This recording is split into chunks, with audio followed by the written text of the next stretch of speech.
Ladies and gentlemen, is property going to be more expensive in 2026 onwards? This is the question that many of you have asked me. Well, good news, we just got this brand new info from PropNext Research Department that's actually quite shocking. And for those of you who don't know who I am, this is Lynn from Property Champ Singapore, the founder of the 7R Plus framework, the secret behind the 7-figure property success. And if you like this type of content, remember to like and subscribe. So let's get right to it. Firstly, this chart shows the demand for new launch condos. Let me break it down for you. These percent numbers refer to the increase in the private residential price index for each year. You can treat this index as the overall private property prices, while this bar represents the total volume of new launches sold. Can you see that the volume for the first 3 quarters of 2025 surpassed the new launch buying volume for the last 3 years? Why is this happening? Why are people suddenly buying? Is it because the launches are getting cheaper? Or did everyone start getting inheritance from the Akong and Ama? Well, the answer is that since September last year, 2024 till now, our SORA rates, the local interest rates, have been slowly coming down. And as of making this video, it is around 1.6%. And the last time this interest rate started to come down, the trend came down, right? Happened to be 2020 and 2021 period. And what happened to the property prices after that? If we are going to see more US rate cuts, we can expect our SORA rates to follow as well. Jerome Powell just announced in his September speech that the US will cut 0.25% this year and says that there will be a total of 3 cuts. Just like UOB predicted in their report. And the next one will be in October and December this year. And if the US economy worsens, we can always see more aggressive cuts in future. So, for those of you who can refinance now, it is a good time to do it. Text me if you don't know which bank give you the best refinance terms. Call me, yeah? Then, how will lower interest rate increase demand? Very simple. You can see in this chart that the volume of new launch units sold in Q4 2024 is more than the first 3 quarters in that same year. Why did this happen? It's because last year at the same time, we saw the US Fed rate cut for the first time in years. No wonder why recently everyone has been buying new launches. So we know consumer demand will go up. Next, let's talk about supply. Recently, if you saw this news, you might think that there will be an oversupply in the near future. So scary, right? 55,000 units. But if you read again, this is just HDB. What about condo supply? You see the smaller headline, 25,000 more units were released between second half 2025 and first half 2027. 25,000 may seem like a big number for the next 2 years. But if you were to compare it in a similar time frame, from second half 2022 to first half 2025, there were 28,000 units launched under GLS. Now, when we compare this side by side, you will start to realize that there are actually 3,000 fewer units. So is there really oversupply, or is there actually the same supply? Now we have this chart that shows 2 things. One is the average condo prices, which is this trend line, and the pipeline supply of condos, which is represented by the bars. Now, this pipeline supply refers to both sold and unsold units each year. And what is important is that the average pipeline supply from 2016 till now have been around an average of 58,400 units per year. But what we want to focus on is the unsold new launch supply, because this refers to the available units in the market today. Based on the data collected by the PropNext research team, you can see that we have around 19,000 units in today's market, while back in 2019, we had close to 36,000 units. Let's look at the exact figures. If we take the second quarter, 18,492 units and minus the 2,915 units that was sold in Q3, we have around 15,000 plus units as of this year. Ask yourself, when was the last time we saw this amount? Isn't this close to the supply in late 2021 to early 2022? What happened in those 2 years? Didn't prices start climbing? Take note that this is for unsold new launch supply. Then what about the TOP supply? Now, TOP supply essentially refers to the potential new units entering the resale market. This is forecast for 2026 onwards, and we get these figures based on the new launches from around the past 4 years. And based from this, there are only going to be around 7,000 units entering the resale supply.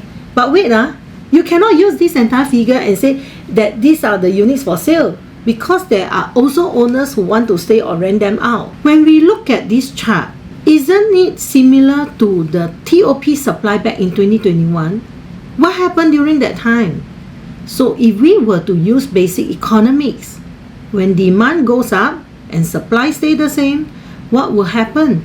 The price will go up. Now that we have established that prices will go up, how high can it go? For this, the easiest way we can estimate is using the developer's land cost. When we see the news of developers winning land bids, you will see a PSF PPR number. That is the per square feet cost to bid the land. So let's take Norwood Grand in Woodlands for example. The land cost was 900 PSF, and it was predicted that they will sell slightly below 2,000 PSF. And we were all thinking crazy, pay 2,000 at Woodlands for what? True enough, till today, Norwood Grand sold 85% close to $2,000 per square feet.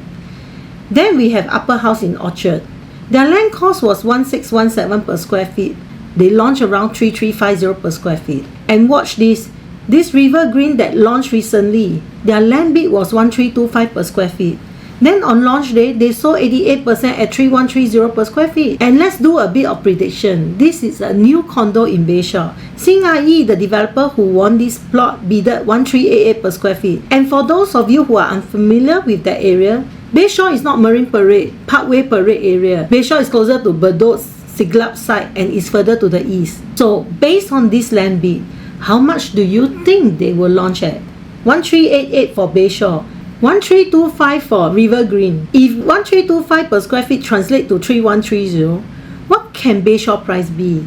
For those of you who say start from $2,000, please wake up your idea. If your agent tell you 2,000, please change your agent. They are out of touch with the market. If we were to refer to the earlier 3 launches, and if developers only provide very average finishing and appliances, the price will be at least 2,700. Also take note that this land is just a normal residential site. This is not an integrated or mixed development. The good thing is that this is directly above Bayshore MRT, and it's just a few stops to Marine Parade. So the higher price can still be justified. Now you know why everyone all rushed in to buy Springleaf, which launched way cheaper. For those of you out there who are waiting for the price to drop or keep chickening out at the last minute, I just want you to mentally prepare yourself to pay at this price in the near future. Look at this next example. This is very important for those of you who bought Chuan Park.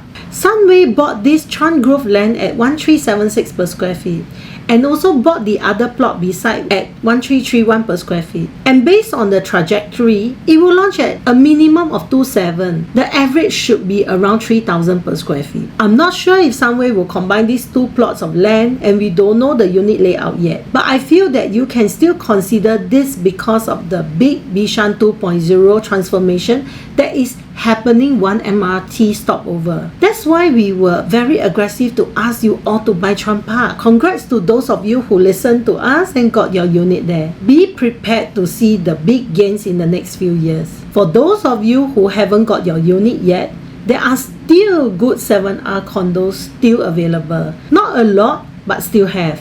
Call me if you want to know where to get next. So what are the prices for the upcoming launches in 2026? This is the graph that I generated based on all the available data, and only my team have it. But I will go through in another video where I will share which launches you can get and which you can take your time to consider. So keep a lookout for that video. And if you cannot wait, you can always reach out to me. I will share and explain it to you in detail using my 7R framework. So last factor that will contribute to the higher prices is the average number of developers bidding for a GLS. Now look at this graph. The numbers in each bar represents the average number of developers bidding for each land. And if you think about it, they are like property buyers. When interest rates are low, they become super aggressive. When interest rates are high, they become chicken. Look at the period between 2022 to 2024. This is because of high interest rates. Then how come we suddenly have more average bidders this year? Does it have to do with interest rates getting lower? And if the developers are becoming more aggressive, that means that they will bid at higher prices, which will lead to higher land costs. And when land costs go up, the launch prices will be higher as well. Now you know why I keep saying that condo prices will go up. So what to do next? For those of you who haven't bought yet and don't want to pay more in the future, you have to call me. There are still a couple of 7R condos that you can get in this year. And for those of you sellers whose property already stagnating, like the banana that sackled already, don't be greedy. Quickly get out. Take whatever profit you can and get a 7R condo that will make the next round of profit for you. Otherwise, you'll be left behind in an old depreciating home, just like some owners I know. And those of you who have just bought or already own a 7R condo with lot of potential, congratulations! Be prepared to see big profits in the near future. So if you found this video insightful, like and share with your friends, and I will see you in the next video.